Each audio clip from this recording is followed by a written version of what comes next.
If you thought Foundation Season 3 would start slow, think again.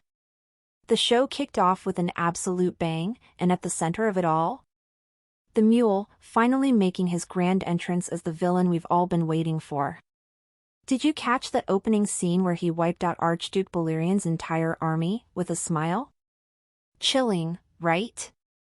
After all the teasing in Season 2, it's safe to say, the big bad boss has arrived, and he's not here to play. So, what makes the Mule so terrifying? Why is everyone, from the Foundation to the Second Foundation, so afraid of him? Today, I'm breaking down everything you need to know, his backstory, his powers, how the show's version stacks up against Asimov's original, and where I think this character is headed next. Ready? Let's dive into Foundation Season 3, the Mule explained. And just a heads up, spoilers ahead. The Mule's powers, mind games on a galactic scale. Let's talk about the Mule's powers, because honestly, they're next level.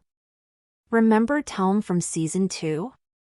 She was already a force to be reckoned with, giving Gaul and Harry Seldon a real run for their money. But the Mule? He's like Telm on steroids. His main ability is mental domination. He can literally enter someone's mind and force them to do whatever he wants. We saw it right away. He didn't just defeat the Archduke's men, he made them turn on each other. And the Archduke himself? He fought with everything he had, but the Mule's power was too much. What's wild is, the Mule can paralyze people from the inside out. Even if someone desperately wants to resist, they just can't. That scene with the Archduke biting off his own finger? Brutal. The pain and resistance in his eyes said it all.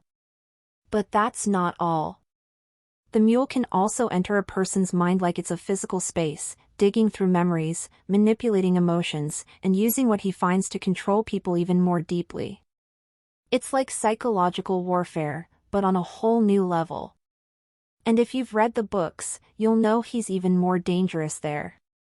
In Asimov's novels, the Mule uses a device called the Vizona, a wild, multicolored keyboard that creates hypnotic visuals and music, allowing him to control entire populations at once. Will we see that in the show? Honestly, with how grounded the series feels, I'm not sure we'll get a keyboard-playing villain, but never say never. One last thing, remember how Telm could basically reincarnate herself by taking on someone else's form? If she could do it, could the Mule have a similar trick up his sleeve? Imagine how unstoppable he'd be if he could just keep coming back. The Mule's look, show versus book. Now, let's talk about the Mule's appearance, because the show made some big changes here. First off, the role was recast between Season 2 and 3, so if you thought he looked different, you're not wrong. Pilo Aspect is now playing the Mule, and honestly, he's nailing it. He's got that galactic warlord vibe, decked out in armor and carrying a satchel full of bullets. But here's the thing, does he even need a gun? We've already seen he can control people without even looking at them, so maybe the bullets are just a backup plan. And those goggles? At first, they just seemed like a cool accessory, but I wouldn't be surprised if they end up having a deeper purpose as the season goes on. In the books, the Mule is described as a total outsider, skinny, gangly, with a long nose and a face that's been stretched tight over his skull.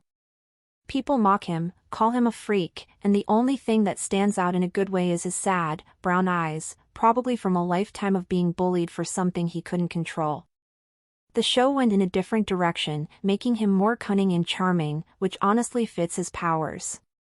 He can blend in, manipulate, and strike when nobody expects it. Would it have been cool to see a more deranged, scarecrow-like Mule? Sure. But I'm loving this take too.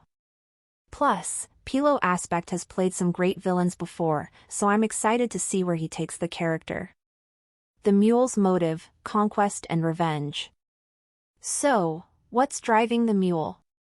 In the show, his motivation is pretty clear, he wants to conquer the galaxy and rule as a totalitarian dictator.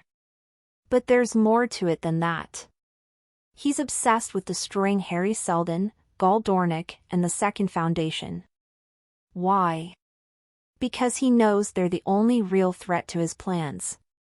That vision Gul had in Season 2, where she saw the death of Salvor Hardin, shows just how far the Mule is willing to go to get what he wants. In the books, the Mule gave himself that name.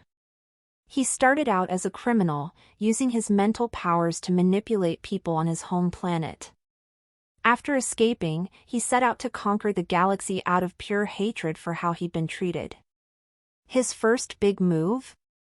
Taking over a pirate asteroid base when he was just 25. The Mule's fate, will he win? So, does the Mule actually succeed? Well, like most iconic villains, his reign doesn't last forever. He does manage to take over a third of the galaxy, including Trantor, creating the Union of Worlds and becoming its first citizen. He's the biggest threat the Foundation has ever faced, both militarily and politically. But, in classic fashion, he's ultimately outsmarted by the Second Foundation. They trick him, alter his mind, and make him more docile, which ends his reign. He dies earlier than he should have, but not before leaving a massive mark on the galaxy. Final thoughts and theories. The Mule is easily one of the most fascinating characters in Foundation. Ever since he was first teased in Season 1, and then again in those visions in Season 2, I've been dying to see what he'd be like. Now that he's finally here, it's clear he's not going to hold back. He'll destroy or take over planets if it gets him closer to his goal, and while he's not exactly the same as the book version, I think the core of the character is still there. So, what did you think of the Mule's big entrance? Do you prefer the show's take or the original from the novels? Drop your thoughts and theories in the comments, I'd love to hear what you think. If you want more Foundation breakdowns, don't forget to subscribe and check out the playlist for all my episode reviews. Thanks for watching, and I'll see you in the next one.